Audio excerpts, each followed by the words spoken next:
Hi friends, आपल्या चॅनलला तुमचं स्वागत आहे। जय गजानन, श्री गजानन, गण गणात बोते। मी भरपूर असे शेगावचे व्हिडिओ टाकलेले आहेत गजानन महाराजांच्या मंदिराचे, तर तुम्ही चॅनलला जाऊन सगळे व्हिडिओ नक्की बघा। खरंच खूप छान आहे। आणि गजानन महाराजांच्या ह्या पावनभूमीवरचे हे सगळे मंदिरं मी दाखवायचा तुम्हाला प्रयत्न करते। आणि माऊलींनी ह्या प्रत्येक मंदिरांमध्ये त्यांचं वास्तव्य होतं, त्यांचे भरपूर असे चमत्कार ह्या जागेवर झालेले आहेत। आणि ह्या जागेवर जर आपण नाही गेलो तर शेगावला काहीच नाही बघितलं असं म्हटलं तरी चालेल, कारण हे सगळे मंदिरं खूप पवित्र आणि छान आहेत। आणि विशेष म्हणजे माऊलींचा इथे स्पर्श झालेला आहे। आता बंकट सदनलाच बघा ना, ह्या ज्या पादुका आहेत, ह्या पादुका बंकटलालला महाराजांनीच दिलेल्या होत्या। आणि ह्या महाराजांच्या हाताचा स्पर्श झालेल्या ह्या ज्या पादुका आहेत, तर ह्या पादुकांना आपल्याला स्पर्श करता येतो, सगळ्यात महत्त्वाची आणि खूप छान गोष्ट आहे आपल्यासाठी। शेगावला जाऊन नक्की माऊलींचा हा आशीर्वाद घ्या। आणि इथे बंकट सदनमध्ये बंकटलालचे पण तिथे पुतळा आहे। आणि हे मी बरेच मंदिरं दाखवायचा प्रयत्न करते। हेच ते झाड आहे, ह्या झाडाखाली बसूनच उष्ट्या पत्रावळीवर महाराज जेवण करत होते आणि बंकटलालला हे दिसलं होतं। आणि हेच आहे ते झाड, तेव्हाचं जसंच्या तसं आहे। आणि आधी जेव्हा आम्ही इथे गेलो होतो म्हणजे मागच्या वर्षी, तर तेव्हा हे झाडाला पूर्ण पॅक नव्हतं, हे झाड पूर्ण ओपन होतं की आपण त्याला हातही लावू शकत होतो, इतकं ओपन होतं। पण आता तिथे पूर्ण पॅकिंग केलेले आहे। आणि हेच ते मंदिर आहे जिथे महाराजांचं याला प्रगटस्थान म्हटलं जातं। इथे महाराज सगळ्यात आधी दिसले होते सगळ्यांना, तर हेच ते ठिकाण आहे। आणि खूप पावन अशा मंदिरांचं दर्शन मी तुम्हाला करवते, तर नक्की बघा सगळे मंदिरं। आणि सगळे व्हिडिओला टाकलेलेच आहेत मी। खूप छान असं आहे आणि खूपच मोठा आहे हे मंदिर महाराजांचा। इथे खूप छान फोटो पण आहे। तर आम्ही जेव्हा इथे आलो तेव्हा वातावरण काही खराब नव्हतं, आणि नंतर खूपच वातावरण खराब झालं पावसाचं। आणि एवढ्या पावसामध्ये बघा तिथे पालखी चालू आहे, तुम्हाला दिसतच असेल। आणि गुरुवार असल्यामुळे इथे अशा ह्या पालख्या निघतच असतात। तर पूर्ण बऱ्याच भाविकांनी ह्या पालखीमध्ये सहभाग घेतलेला आहे। एवढा पाऊस चालू आहे वरून, तरी पण हे लोक बरेच पावसामध्येच माऊलींचं नाम गजर करत करत पालखीत आहेत। हे बघा बरेच जणांनी डोक्यावर पदर वगैरे, रुमाल वगैरे घेतलेला आहे, कारण पाऊस लागतोय।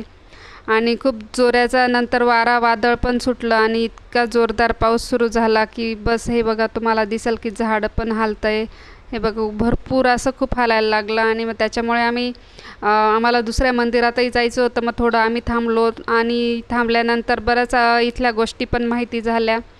तर इथेच ह्या मंदिराच्याच वरती खूप सुंदर असं वाचनालय आहे, अगदी सगळ्या विद्यार्थ्यांसाठी।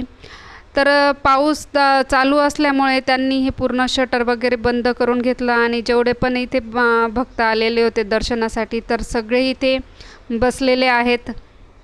आणि हे बघा बरेच भक्त थांबलेले आहेत। मग आम्ही थोडा वेळ बाहेरच थांबलो। आणि त्याच्यानंतर मग आम्हाला म्हणे की वरती पण एक खूप छान असं वाचनालय आहे म्हणे, तिथे सगळ्या प्रकारचे पुस्तकं आहेत, मोठे मोठे तिथे ग्रंथही आहेत। आणि विशेष म्हणजे ज्या विद्यार्थ्यांना अगदी अभ्यास करायचा असतो, शांततेची गरज असते, आणि बरेच मोठे परीक्षा वगैरे देणारे विद्यार्थी असतात, तर त्यांच्यासाठी खूप सुंदर अशी जागा आहे। तिथे इतकी शांतता असते। तर मला थोडी भीती वाटत होती की तिथे व्हिडिओ करू देतील की नाही म्हणून। हे बघा इथे सगळं लिहिलेलं आहे की ह्या मंदिराविषयी सगळी माहिती दिलेली आहे। खूप सुंदर असं मंदिर आहे हे। आणि मग म्हटलं इथे आपल्याला करू देतील का नाही आपण व्हिडिओ याचा, वाचनालयाचा मधला। तर मला थोडी भीती वाटत होती, पण ते म्हटले की नाही तुम्ही करू शकता। त्यांनी जेव्हा मला होकार दिला, म्हटलं चला आपल्या यूट्यूब फॅमिलीला आपण पूर्ण व्हिडिओ करून दाखवूया, कारण बऱ्याच जणांना माहिती नसतं की नवीन ठिकाणी की काय असेल म्हणून। कारण जेव्हा आम्ही पहिल्यांदा आलो तेव्हा मला खरंच माहिती नव्हतं, इथे थांबल्यानंतर समजलं। आणि हे बघा इथून हा जिना आहे आणि वरती आहे खूप सुंदर असं वाचनालय की मुलांसाठी खूपच छान अशी सोय आहे ही।